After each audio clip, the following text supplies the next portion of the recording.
The muted drone of the central cooling system was the only sound breaking the silence of the lecture hall. I was tidying up, gathering my notes, and stowing my writing instruments, acutely aware that the departing footsteps of the last students would soon echo in the corridor. While I genuinely cherish my profession, there are evenings when the day's intellectual demands leave me feeling somewhat drained, as if my emotional reserves have been completely expended, leaving behind a hollow echo. This particular evening carried an extra layer of weariness, yet the comforting ritual of preparing to leave offered a sense of grounding. My mind was already drifting to the prospect of a warm mug and my favorite cushioned chair at home. Then my gaze fell upon him, Arthur. He remained seated toward the rear, his notebook neatly closed, his posture radiating an unusual stillness, as though he were awaiting something specific. Most students vanished the moment class concluded, but Arthur was different. The quiet composure and his lingering presence subtly disrupted my usual end-of-day routine. I approached him, offering my customary inquiry, "Do you need assistance with anything?" I anticipated the standard query about assignments or clarifications. Instead, he met my eyes, a gentle warmth in their depths accompanied by a touch of hesitation. His words were entirely unanticipated. "I simply wanted to express my gratitude for seeing me." His utterance, unadorned as it was, landed with an unexpected resonance. It possessed a gravity, an undeniable sincerity that halted me mid-stride. In that moment, I registered how infrequently anyone had ever truly met my gaze with such directness, with such genuine attentiveness. The room seemed to contract, the ambient sounds of the building fading into a hushed stillness. The overhead lights cast a soft glow, and the faint, almost imperceptible scent of dry erase markers still lingered in the air. I found myself instinctively bending slightly, seeking to meet his eye level, a surprising blend of protectiveness and curiosity stirring within me. "Foreseeing what, precisely?" I inquired, attempting to maintain a light tone, though I could discern a newfound softness in my own voice. He paused, a barely perceptible flicker of thought crossing his features, before responding, "For acknowledging my effort, for understanding that my engagement goes beyond mere scores, for truly listening." His words were delivered with a thoughtful precision, an honesty so profound it caused a tightening in my chest. It was a shared moment that neither of us felt compelled to rush. The expansive emptiness of the room, the faint, distant reverberations from the hallway, the faint whisper of chalk from earlier lessons, all seemed to conspire to stretch this brief interlude into a tiny eternity. It was then that I fully grasped that instructing him had always possessed a unique quality. He was not merely another name on a roster, fulfilling requirements. He was profoundly present, remarkably perceptive, and deeply introspective. And in that precise instant, the subtle, unspoken boundary between educator and pupil, a line I had never previously contemplated crossing, dissolved into something inherently human, exquisitely vulnerable. A gentle smile spread across my face, an unexpected warmth blossoming within me. "I tend to observe a great deal," I stated softly. "Sometimes, perhaps more than I ought to." His lips curved into a modest, knowing smile. We remained in that shared quiet, a silent understanding settling between us, unspoken yet laden with profound significance. And in that prolonged hush, I felt the nascent stirrings of something momentous, something neither of us could yet articulate, but something destined to flourish. He had waited until every other soul had departed, and in that patient waiting, he had unlatched a portal neither of us had consciously recognized. After that particular evening, Arthur and our quiet, unforeseen exchange occupied my thoughts incessantly. It wasn't merely his decision to stay behind. It was the manner of his speech, the way his gaze had met mine, conveying a sense of my significance that transcended the confines of the classroom. I found myself replaying the encounter repeatedly, envisioning the minute gestures, the almost imperceptible movement of his hand as he closed his notebook, the subtle tension in his shoulders that seemed to dissipate only when he spoke. There was an undefinable quality to it that left me simultaneously unsettled and invigorated. A week later, as the course drew to a close, I momentarily believed he might depart with the others, but there he was, casually poised against the edge of a desk, patiently waiting. My heart gave a small leap, though I endeavored to conceal it behind a practiced professional smile. "Evening?" I offered, allowing the word to linger between us, soft yet charged with an unspoken meaning. He responded, and there it was once more. That pregnant pause, that mutual acknowledgement that seemed to possess a magnitude beyond either of our capacities to explain. He held something in his hands, a leather-bound volume, well-worn, and he hesitated before extending it toward me.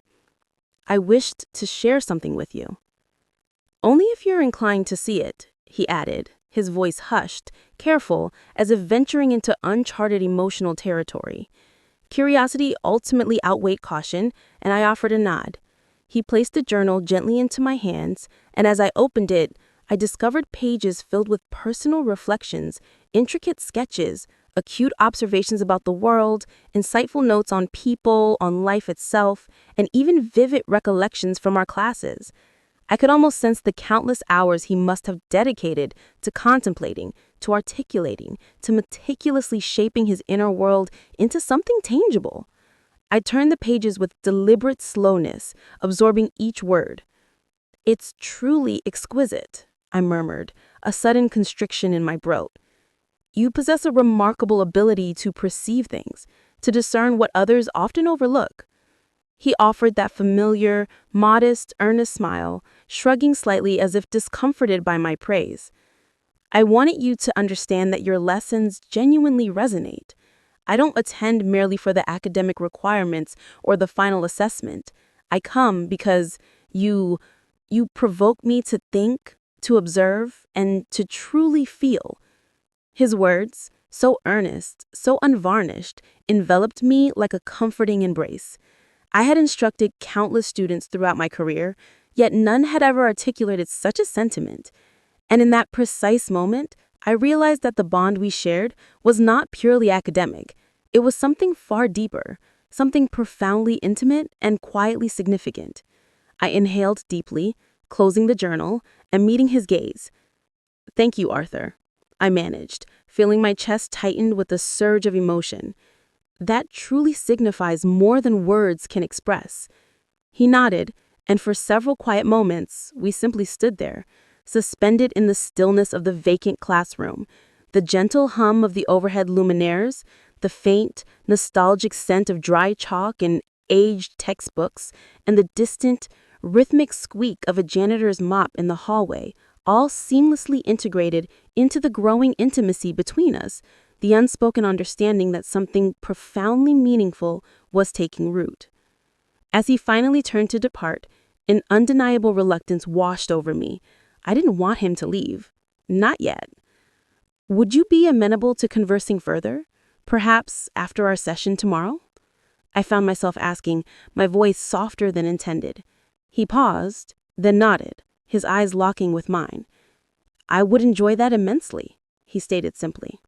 And with that, he exited, leaving me standing in the hushed room, my thoughts racing, my heart strangely full, imbued with a sense of anticipation I hadn't experienced in years.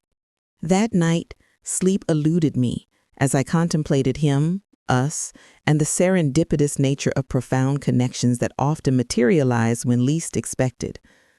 I pondered how the simplest words, delivered with genuine sincerity, could unlock doors one hadn't even realized existed. Something fundamental had shifted, and I felt it resonate deep within my being. Our narrative, I instinctively knew, was only just beginning. The following day found me lingering near the classroom entrance, a blend of eager anticipation and nervous energy swirling within my chest. I had educated hundreds of individuals over the years, but nothing had ever felt quite like this, like awaiting someone to step into a unique space that existed solely between us. When Arthur entered, he greeted me with that same quiet, thoughtful smile, and instantly the classroom felt imbued with a newfound warmth, a subtle vibrancy, dispelled its emptiness save for us. We settled into 2 chairs toward the rear, not too close, not too distant, a comfortable space where conversation could flow effortlessly, yet where silence too could breathe. He opened his notebook once more, turning to a page adorned with a sketch of a gnarled oak, a detail I recalled from an earlier discussion. "I was reflecting on our discourse yesterday," he began softly, "about the act of truly observing. It made me realize how infrequently I truly pay attention sometimes, how effortless it is to navigate through life without genuinely seeing people." His words resonated deeply within me. I nodded slowly. It's quite true. Life moves with such rapidity that we often neglect the smaller details, the intricate nuances that define individuals. It's a genuine pity. He looked up at me, his eyes holding an expression I couldn't quite categorize. Vulnerability? Curiosity? A quiet longing? "I observe you," he stated simply, almost as if it were the most self-evident truth in the world. "Not solely your pedagogical skills, but you, your genuine compassion, your profound way of perceiving others." My heart fluttered, a rush of warmth spreading through me. There was an inherent tenderness in his voice, a profound patience in his demeanor that ignited a desire within me to bridge the small physical distance between us, to dissolve the quiet tension that had been subtly accumulating for weeks, acknowledged by neither of us. I swallowed, endeavoring to keep my voice steady, though my hands betrayed my inner turmoil, fidgeting with the hem of my sweater. "Arthur, that is an incredibly kind thing for you to express." He shrugged lightly, but I detected a subtle tremor in his hands. "I mean it sincerely," he affirmed. And there it was again, that unwavering sincerity that seemed to pull me in despite my better judgment. We spent the subsequent hour in conversation, though it felt less like 60 minutes and more like moments suspended outside the flow of time. He articulated thoughts he had never previously voiced, anxieties he had kept carefully concealed, dreams that seemed too delicate to utter aloud. And I too shared fragments of myself, cautiously, those intimate aspects I seldom revealed to anyone. Every word exchanged, every meaningful pause, every fleeting glance meticulously constructed a bridge between us, connecting our individual experiences in ways that felt strikingly intimate. At one point, he leaned back in his chair and emitted a soft chuckle, the sound echoing gently in the empty room. "I don't believe I've ever felt this comfortable with someone my own age," he admitted, a touch sheepishly. His candidness struck me with the force of a gentle wave. I recognized then that profound connection is not constrained by years or societal designations. It thrives on understanding, mutual respect, and the courageous willingness to be fully present. I smiled, a pervasive warmth spreading through my chest, a sensation I had not anticipated. And I have never encountered a student who so profoundly stimulated my intellect or evoked such deep emotion within me, I confessed. The truth undeniable. Instructing him had always been distinct, but now it felt like something more, something deeply human and vibrantly alive.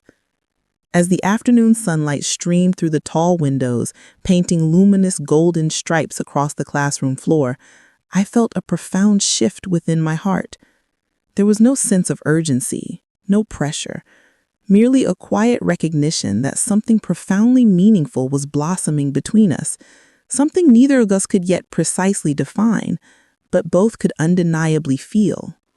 When he finally rose to leave, he paused at the doorway, a moment of hesitation. "The same time tomorrow?" he inquired, a gentle question laden with unspoken weight. I nodded, a quiet thrill coursing through me. "Yes," I affirmed, "I shall be here." As the door softly clicked shut behind him, I sank into my chair, allowing the myriad emotions to settle. I understood then that life possesses an uncanny knack for surprises, for presenting moments utterly unforeseen, yet desperately needed. And in the quiet aftermath, I grasped that our narrative was no longer solely about educator and student. It was about two individuals, slowly, respectfully, discovering each other, with an intimacy that neither of us had anticipated, but both of us undeniably yearned for. The ensuing days unfolded like a gentle revelation, each shared moment with Arthur quietly deepening the connection that had begun in that initially empty classroom. We met with increasing regularity after class, sometimes to delve into academic subjects, sometimes simply to engage in conversation. And with each exchange, I felt layers of my own carefully constructed guardedness slowly dissipate. It was remarkable how someone I had known only as a student could reach and touch aspects of myself I hadn't realized were still yearning to be seen. One late afternoon, the classroom was bathed in the soft, amber glow of the descending sun, its golden light spilling across the desks and casting elongated shadows upon the floor. Arthur lingered behind once more, his notebook in hand, but this time there was no trace of hesitation in his movements. He met my gaze, his eyes steady and radiating warmth, and spoke with a quiet certainty that accelerated my heartbeat. "I've been contemplating your observation from the other day," he began, "about truly noticing life, truly noticing people. I've realized I wish to be more present, not only within the context of your class, but in life as a whole. And I wish to be completely forthright about what I feel for you." The words hung delicately in the air, fragile, yet simultaneously weighty. I felt a surge of emotion, a complex mixture of surprise, apprehension, and something else, something profoundly tender and exhilarating. "Arthur," I started, but he gently raised a hand, patient and understanding. "Please, just listen. I am not requesting anything beyond your honesty. I simply want you to fully comprehend the profound impact you have had on me." I sat back, allowing his words to fully resonate, and in that quiet interlude, I realized I had harbored the same sentiments for weeks, this peculiar, exquisite, and utterly unexpected connection. It transcended considerations of age or professional titles, or the distinct roles of educator and pupil. It was rooted in mutual recognition, unwavering trust, and the profound courage to embrace vulnerability. "I feel it too," I admitted softly. "I had no expectation of this, of any of this. Yet I cannot deny that you have become incredibly significant to me, more so than I ever believed possible." He smiled, relief and a pervasive warmth radiating from him, and for the first time there was no hesitation, no meticulous weighing of words. We conversed until the room gradually succumbed to darkness, until the gentle hum of the external world seemed to momentarily suspend itself for us. And when he finally rose to depart, a palpable sense of completion filled the air, not an ending, but a pivotal turning point. Walking home that evening, I pondered how life possesses an unparalleled ability to surprise you in the most unforeseen ways. How an individual can arrive quietly, armed with honesty and respect, and fundamentally alter your perception of the world and of yourself. I reflected on the essence of connection, of intimacy, and the subtle, often overlooked courage it takes to truly allow someone in, to genuinely see and be seen. Sitting in my living room later, cradling a warm cup of tea and gazing out at the fading light of dusk, I understood that what had commenced as a simple post-class conversation had blossomed into something profoundly meaningful, something that served as a powerful reminder that life is never static, never entirely predictable, and that the human heart possesses an infinite capacity for understanding and affection, irrespective of one's age. Arthur had patiently waited until every other person had departed. And in doing so, he had unveiled to me the transformative power of patience, of genuine sincerity, and of profound emotional courage. He had changed everything, not solely for me, but for the fundamental way I would approach life and human connection moving forward. And as I allowed that realization to fully settle within me, I smiled, feeling a quiet, profound gratitude for the unexpected, for those deeply human moments that elevate life into something truly extraordinary. Some bonds arrive quietly. Some demand patience. Some, like this one, reshape you forever.